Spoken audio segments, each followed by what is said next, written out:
What's up, Buttercup? Welcome back to my channel. Today's video is Nonfiction November wrap up for 2023 and also throwing in some fiction in there because I couldn't help myself. I really have to read fiction. I can't just read nonfiction. A lot of these are not rated because the majority of the time I don't rate nonfiction. But I did rate my first nonfiction of the month, and it was The Encyclopedia of the Weird and Wonderful by Myler Rossi, and that was 4 stars. That was also my first book review of the month for Nonfiction November.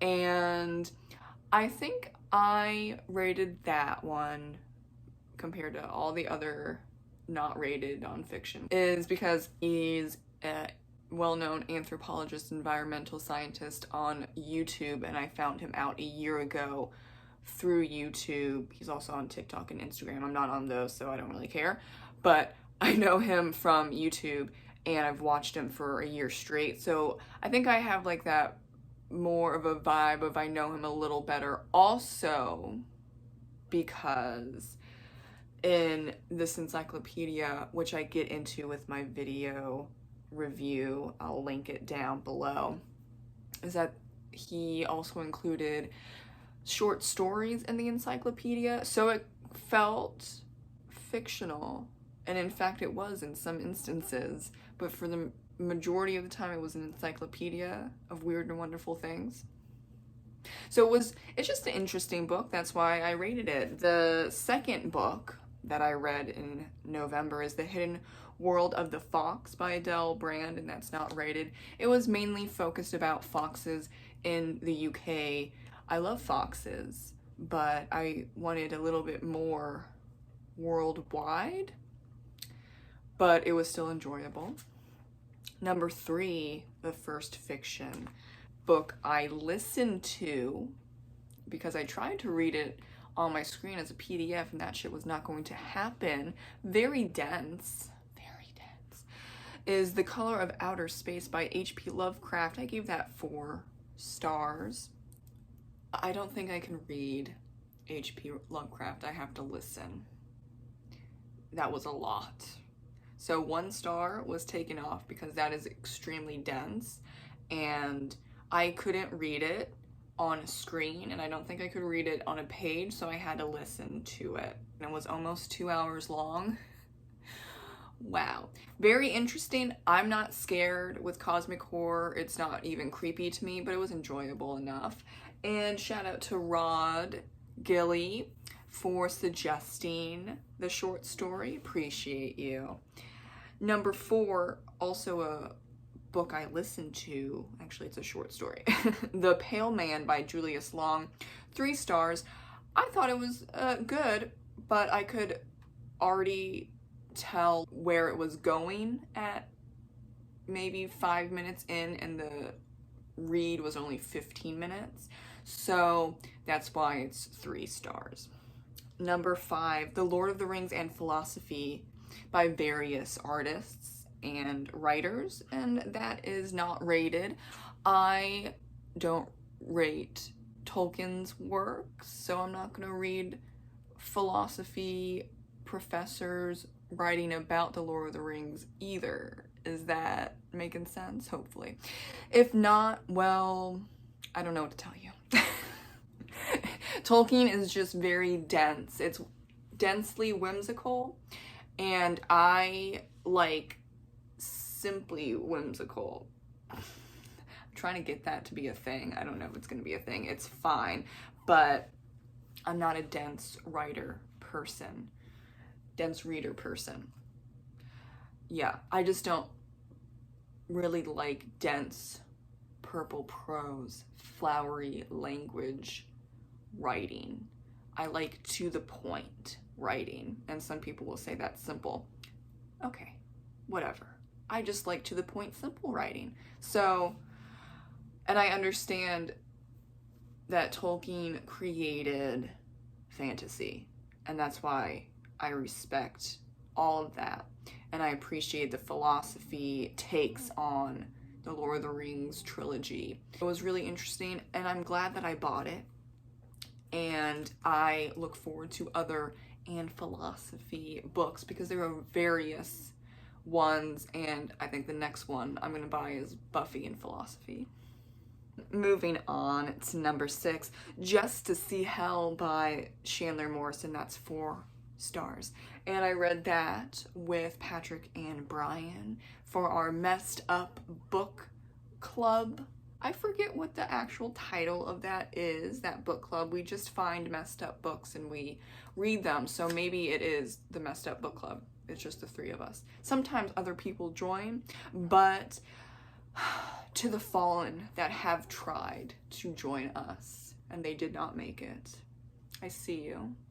It's just the 3 amigos apparently, because there have been some that tried and they did not make it. So I think the Messed Up Book Club, it really does work out.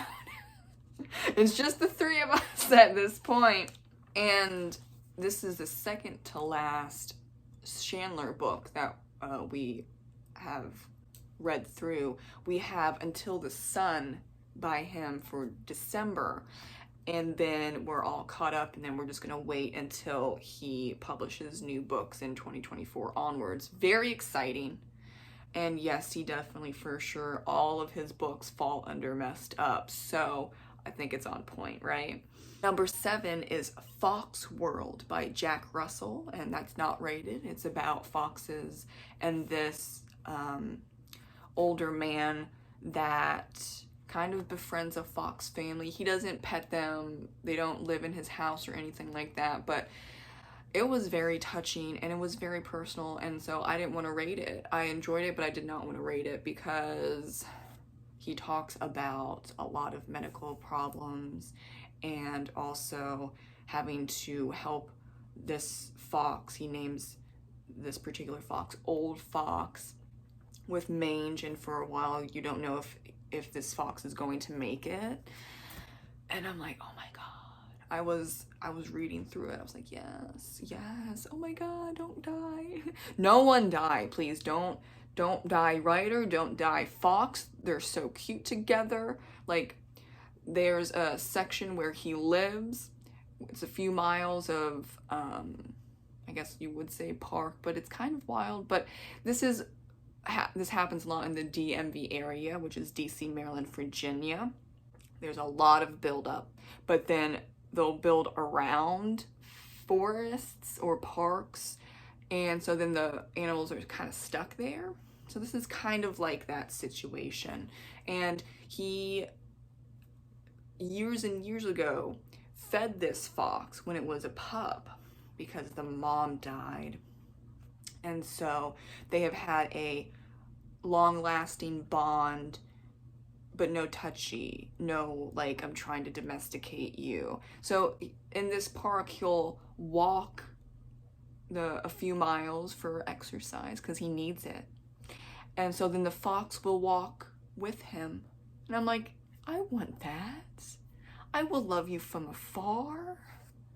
He's so lucky. I'm living vicariously through Jack Russell, obviously. Oh, that's why I couldn't rate it. I was like, there's so many feels, but I don't feel comfortable because, like I said, heavy stuff in this book. Now, number 8, Stiff by Mary Roach. This is also not rated. This is about dead people, human cadavers, burial, death, all of that stuff. And I don't usually, when it's nonfiction, rate something so heavy as cadavers and human mortality.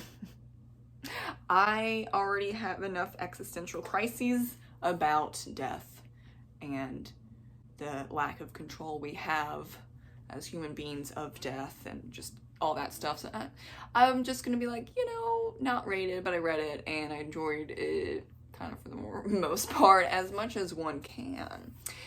And I think Mary is a great writer. I saw quite a few people say that her writing sucks, and I think that's just weird because she really pulled me in. And even with nonfiction, you can have subjective opinions. Namely, to do like with the writing or the writing style. And I just find that fascinating. Even with nonfiction, it's subjective, and people can think that, for example, the topic is interesting, but they gave it 1 star because the writing sucks ass. Kind of a direct quote from a GOODREADS user that I saw. Okay. It's just interesting overall. And if you can handle it, I do recommend that you read stiff. But if not, totally understand, because it's about, well, human cadavers and that being used for science and medical purposes. Lastly, number 9 is Her Sister's Baby by Emma Bennett. I gave this 4 stars out of 5. This is another fiction book. It's my last fiction book, just like Stiff is my last nonfiction book for November. Emma is a friend and she writes romance, and I took off a star only because I don't like that trope where you have, I'm not spoiling it. Oh wait, maybe I would. Okay, so there's this particular trope that I don't like in romance, or in real life, actually. I've seen it happen in real life, and it's very weird. It's uncomfortable for me personally, and it's about the same for this book, but I can see why other people would not think it's weird. That's just my vibe. Okay, so it is not a dig at Emma and her choices. Don't come after her or me or anyone. I personally just don't like that particular trope, or it happens in real life. If I recall, published with a small press in 2021. No, 2019? I should know better. I don't. Sorry. But she has published quite a few more books, and from that description on Amazon and also the covers, it's way more lighter and feel good. I do need that. I do. Nonfiction November was a lot. I got through all but 2 of my nonfiction books. One of them is The Wealth Inequality, and the other one is Save a Cat. And I spoke to my friend Thomas, because I was talking about, oh yeah, I got Save the Cat, and he's like, that's more about a hero's journey, and like, you already kind of know that. And I'm like, son of a bitch. I'm trying to find a, I don't know, like a book that helps you outline mysteries. That's not Save the Cat. So I don't know if I'm going to read Save the Cat anytime soon. But yeah, because I already know about Hero's Journey. I grew up with Joseph Campbell and reading Joseph Campbell and having him be read to me by my grandmother. The Hero's Journey is in me. It's there. It's not new to me. So I don't need another craft book about their hero's journey or how to make things emotional. I got it. I'm good. I just need a mystery outlining book. That would be great. If you know any of a craft book that talks about outlining mysteries, then please let me know in the comments. And I'm actually really proud of getting through 9 books. The last week and a half or maybe 2 weeks of November, basically starting on Black Friday onwards. I work Black Friday and I work the 25th, which is the day after for people that aren't in the United States. And Black Friday was really busy, of course, yes, but everyone was chill, which was like, oh, okay, cool. You know what was hell on earth though? The 25th. Yeah, so my brain is still mush. And after I got through, I think, well, I don't know, actually. My timeline is all messed up, but I was excited to read Just to See Hell because it was fiction and I just finished a nonfiction and I needed to break it up. But yeah, there was just a lot going on in November, the last 2 weeks of November specifically. And I'm excited for December. That's going to be mood, comfort, cozy, happy, lighthearted books. I cannot do anything heavy. I just can't. I need to round out December happy because I'm just so tired. I'm excited for the last month of 2023. I'll see you in the next one. Bye.